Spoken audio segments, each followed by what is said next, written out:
Periods पर केउं दिन में महिला मानकर बच्चादानी मुँह खोले से तो आम प्रीवियस वीडियो देखी जानते आम ओव्यूलेशन कौ टाइम रे होची बा पीरियड्स केते दिन पर होची हम सेटा पूर्व वीडियो जानते जदि बा देखी ना से वीडियो जाइए देखी दिंतु तापर आम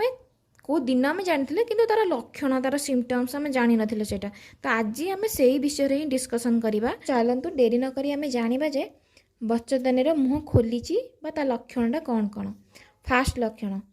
वाटरी डिस्चार्ज आमर फास्ट लक्षण है वाटरी डिस्चार्ज। वाटरी डिस्चार्ज माने कौन आमको माने पीरियड्स किछि दिन पर जार भी पीरियड साइकिल अनुसार से अनुसार आमर वाटर टाइप डिस्चार्ज आमर हुए बा लिक्विड डिस्चार्ज आमर ट्रांसपेरेंट माने तार किछि कलर न थाए पूरा पानी टाइप जमती अंडार नाल अंश जमती ना व्हाइट एग आम केशरटा को अलग करदे आमर एगटा केमती रहे माने ट्रांसपेरेंट से टाइप ही वाटर डिस्चार्ज हुए। तबे यार कारण कौन यह कहीं डिस्चार्ज होता है कारण यही वाटरी बा यही लिक्विडटा आमर कौन हुए ना आमर स्पर्म को गतिशील करिबारे सहाय्य करे जहाँकि स्पर्म बहुत सहजरे और शीघ्र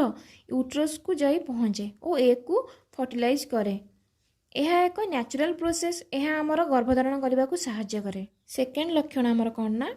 आमर फिंगर द्वारा आम सर्भिक्स बाटरे टेस्ट करिथाउ सर्भिक्स पोजिशनटा आमर केमिति अच्छी तो आम यही टेस्ट करिया पूर्वरु आमको किछि ध्यान देवाक पड़िबो जे यही टेस्ट करिबा पूर्वरु आम हैंड वाश होइथा बहुत जरूरी नख मध्य काटिथिबा उचित ताहा परे ही आम यही टेस्ट करिथाउ। यही टेस्ट कला बेले आमको फील हुए जे आमर बच्चादानी बा आम यूट्रस मुहटा जमती कि ऊपर को उठिला भाया होता है और बहुत नरम बा कोमल होता है ये टाइम रे तो ये टेस्ट कलापर आम जाना जे आमर बच्चादानी मुँह खोलीची बा आमर ओव्यूलेशन हवाक जाऊँगी आम यही टाइम रे ही रिलेशन रखिले बा आमर संभोग कले आमर कनसीव हो पार जदि एमती थाए तो आपणकर ओव्यूलेशन हवाक जाऊँगी। थर्ड लक्षण आमर कौन ना high libido means sexual desire high यही टाइम परफेक्ट टाइमिंग आपण गर्भधारण करें और यही तीनोटी प्रमुख लक्षण पर अन्य किछि लक्षण थाए जेमिति कि किछि महिला मानक पाखरे लक्षण थाए जे बॉडी टेम्परेचर टिके हाई रहिबो सबुदिन आम बॉडी टेम्परेचर जमती लगुथिबो बा आमको फील होतो जेतिक टेम्परेचर तो से दिन मानक टिके देहटा गरम बा उषुम उषुम लगुथिबो आमको हाई माने ना कि बहुत हाई टिके माने तुमको फील कले ही तुम जदि सब निजे बॉडी को तुम एनालाइज करूथिबो तो जापर जे हाँ मो बॉडी टेम्परेचर अधिक होइछि बोली। आउ किछि किछि महिला मानकर पेटर तल भाग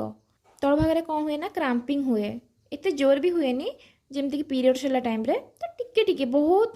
जदि सत कह गले जदि तुम बॉडी को एनालाइज करूथिबो निज बॉडी को तो तुम जापर टिके टिके क्राम्पिंग हुए तल भाग तो आपण मैंने जापर जे हाँ क्राम्पिंग होउची तो मोर यही टाइमिंग है मोर ओव्यूलेशन टाइम बा मो रिलेशन रखिले मोर कनसीव हो पार।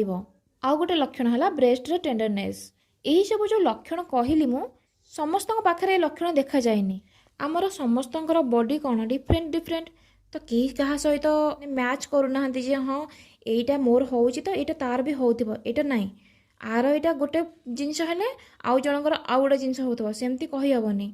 तो आम टेंशन नबानी जे हाँ मोर यहाँ होउची कि मोर यहाँ होनी तो मोर ओव्यूलेशन होनी कि कौन सेमती किछि भी नहीं है बिना टेंशन रे आपण जदि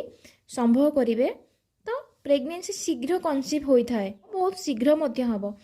तो टेंशन बिल्कुल भी नियंतुनी। तो यही सब लक्षण देखि आपण माने जानि परिबे जे आज बच्चादानी मुँह खोलीची बा आम यूट्रस मुँह खोलीची तो आपण माने जानि परिबे एई टाइम रे आपण माने संभव करेंगे तो निश्चित भाव में आपण मैंने कनसीव करेंगे।